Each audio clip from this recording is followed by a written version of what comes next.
It's WG, bring you SMB, the big pre-download for the upcoming 7th of August update is here.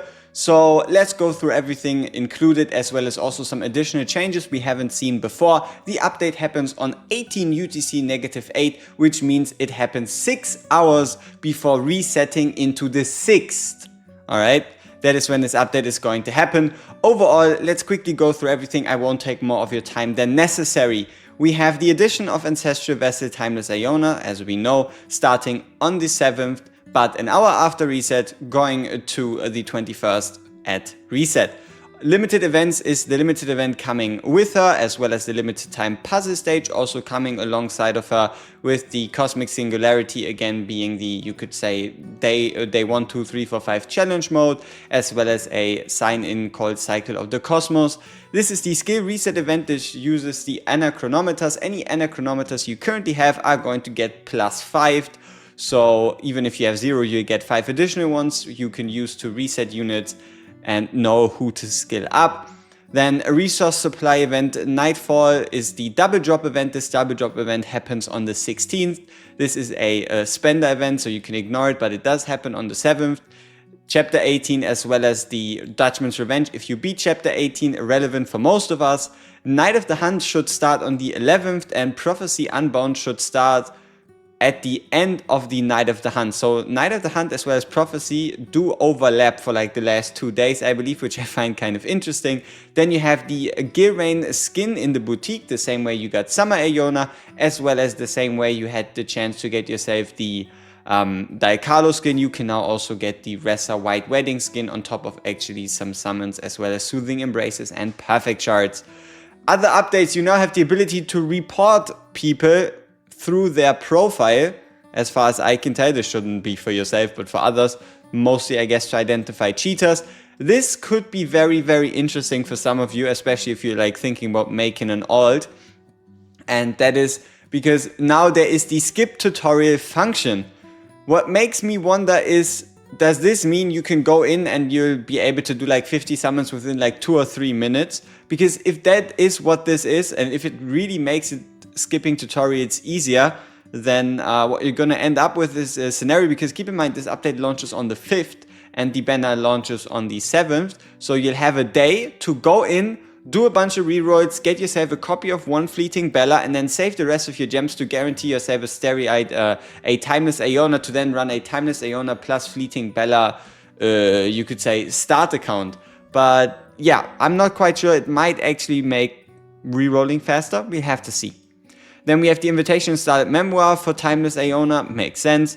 And now this is interesting, main hall login animation. So there's now a login animation that you can set if you set a customized outfit. It's probably the one where you like click on a character. So you know, for example, the grape for Summer Aiona, the water for the Hearty skin. So yeah, we get an extra animation we can set. This is quite important for some of you that are quote-unquote in a dead clan, or if your clan leader quit. If the clan leader is offline for more than 6 days, leadership will automatically transfer on the 7th on server reset to an active member, with elders having priority. So it should help stop guilds from just being screwed by having the guild leader be inactive. We have sound effects for Thread of Fate Chapter 7 and 8. Fantastic. Global battle effects, interface effects, animations, sound effects, and interactions. Seems good. Storage and performance on iOS devices might help with less like download issues. If you have any download issues, just delete the game fully, download it again. Usually does the deal. Optimize the countdown description for boutique items. Yeah, sure.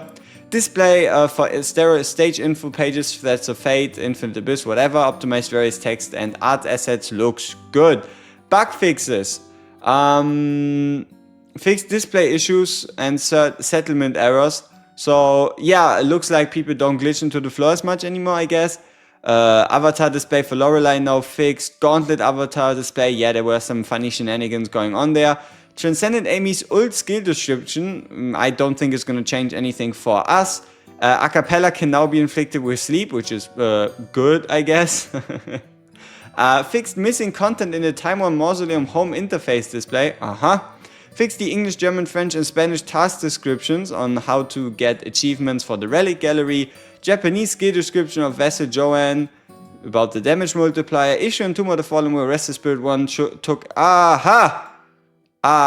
So, there was a, you could say, almost glitch going around where when Sheila casts her ultimate and summons these bugs out, that there was a, I think it's a half a second window where she was taking 3 times damage. That is now fixed, which was obviously a bug.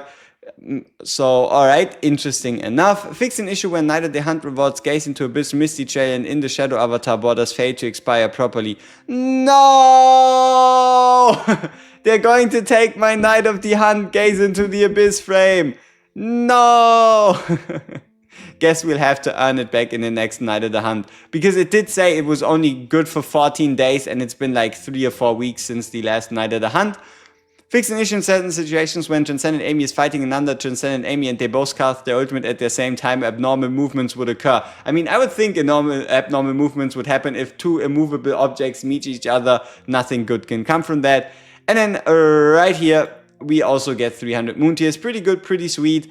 Overall, nothing too crazy changing, but it is important that we're getting the update out way before. So it's not like, it's not taking any important events, and it's overall not screwing anybody over. So overall, 10 out of 10.